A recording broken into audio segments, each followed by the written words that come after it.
Assalamualaikum warahmatullahi wabarakatuh. Kami dari kelompok 8 akan mempresentasikan mengenai kontribusi produk hasil hutan bukan kayu mendukung mata pencaharian masyarakat di wilayah selatan negara bagian Nil Biru, Sudan. Sebelumnya, saya akan memperkenalkan anggota kelompok saya. Anggota kelompok saya terdiri dari 5 orang. Yang pertama ada Pascalina Yosi Putri sebagai pemateri, ada Belinda Vertawiasi, saya sendiri sebagai moderator, ada Sigit Prayogi sebagai pemateri, ada Santa Togi Maritona sebagai pemateri, dan ada Ahmad Nijam Syahib sebagai pemateri. Selanjutnya, poin-poin atau materi-materi yang akan kita jelaskan yaitu mengenai pendahuluan, metode, hasil, dan kesimpulan. Oke, langsung saja kita ke poin yang pertama yaitu pendahuluan. Pada poin pendahuluan akan dijelaskan oleh Saudari Santa Togi Maritona. Kepada Saudari Santa Togi Maritona dipersilakan. Terima kasih untuk moderator. Selanjutnya saya di sini akan menjelaskan pembahasan kita yang pertama yaitu tentang materi di pendahuluan. Jurnal yang kita ambil dilaksanakan di daerah Sundan, di mana masyarakatnya masih hidup di sekitar dan di dalam hutan. Mereka memanfaatkan kayu mati sebagai arang dan mendapat penghasilan dari penjualan hasil hutan non-kayu. Hasil hutan non-kayu itu sendiri dapat didefinisikan semua bahan biologis kecuali kayu yang diekstraksi dari hutan untuk penggunaan manusia. Jadi, hasil hutan, baik itu nabati maupun hewani, dan hasil produk turunannya, kecuali kayu yang berasal dari hutan. Hasil hutan non-kayu itu memiliki potensi yang besar, misalkan untuk meningkatkan pembangunan pedesaan berkelanjutan, dapat meningkatkan ekonomi di daerah tersebut, dapat sebagai daya tahan budaya, dan juga dapat meningkatkan kesehatan lingkungan di daerah tersebut. Sekian penjelasan dari saya kembalikan ke moderator. Oke, baik. Terima kasih kepada Santa Togi Maritona atas materi yang telah dijelaskan. Untuk materi selanjutnya yaitu tentang metode. Metode ini akan dijelaskan oleh Saudari Pascalina Yosi Putri. Kepada Saudari Pascalina Yosi Putri, dipersilakan. Terima kasih kepada moderator untuk waktu yang telah diberikan. Selanjutnya saya akan menjelaskan mengenai tujuan dan metode dalam penelitian ini. Tujuan yang pertama, untuk menyelidiki kontribusi hasil hutan bukan kayu dalam ekonomi rumah tangga. Tujuan yang kedua, mengeksplorasi peran anggota rumah tangga dalam pengumpulan dan pemasaran hasil hutan bukan kayu. Berikutnya saya akan menjelaskan mengenai metode yang digunakan dalam penelitian ini. Sampel yang diambil di Sudan tepatnya pada 4 lokasi. Yang pertama di Desa Kurmok, yang kedua di Desa Bau, yang ketiga di Desa Gesan, yang keempat di Desa Roiseres. Survei dilakukan pada periode antara Mei dan Juni 2011. Teknik yang digunakan dalam penelitian ini yaitu jumlah rumah tangga di semua desa dicatat, kemudian dirata-rata.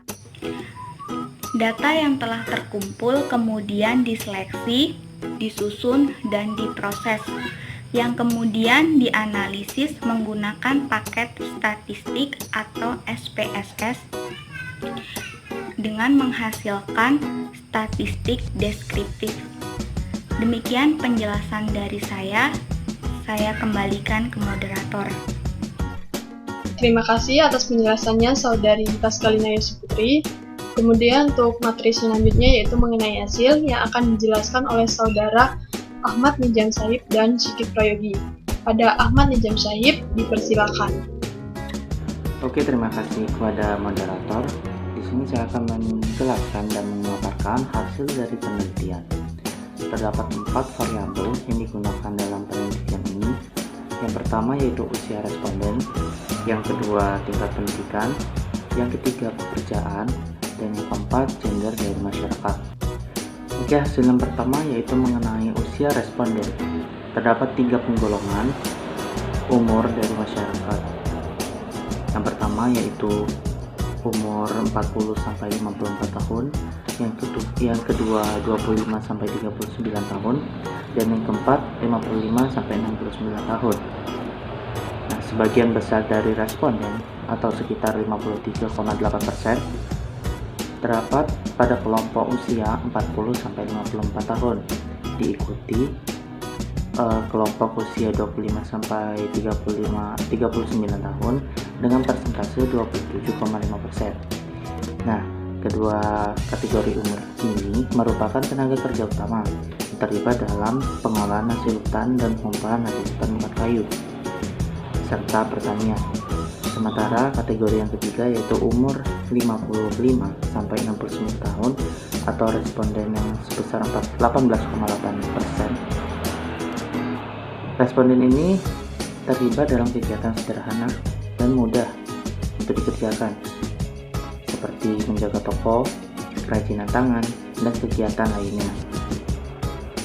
Nah, dari hasil yang didapatkan ini, dari 3 penggolongan umur ini dapat disimpulkan dan dapat dibahas bahwa tidak ada hubungan antara daerah dan beberapa kategori kelompok umur dalam kegiatan pengumpulan dan pengelolaan hasil hutan dengan kayu. Yang kedua yaitu pekerjaan dari responden. Mayoritas responden atau sebesar 76,3% bergantung kepada pekerjaan pertanian sebagai opsi mata pencarian utama dan bekerja sebagai petani pada subsisten kecil atau sebagai tenaga kerja musiman.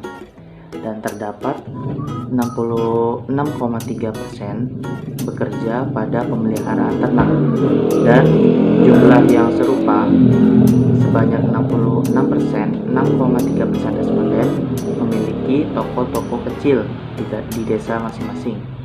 Sementara sebanyak 11,3% responden diklasifikasikan dalam kegiatan lain, yaitu sebagai penambang tradisional emas, krom, dan perdagangan kecil.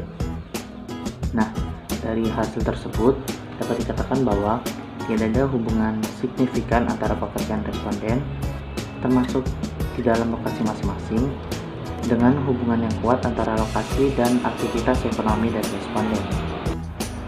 Yang ketiga yaitu tingkat pendidikan dari responden. Mayoritas masyarakat atau sebesar 62,5% menempuh pendidikan dibandingkan masyarakat lainnya yang mengalami buta huruf sebanyak 37,5%. Hal ini masih dianggap sangat tinggi.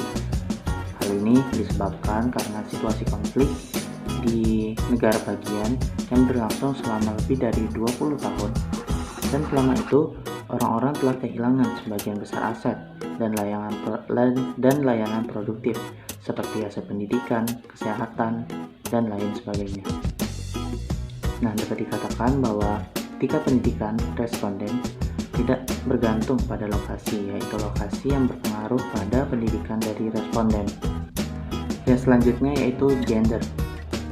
Gender memainkan peran dalam rumah tangga pada tingkat pengumpulan hasil hutan bukan kayu yang dimainkan oleh anggota keluarga yang berjenis kelamin pria dan wanita.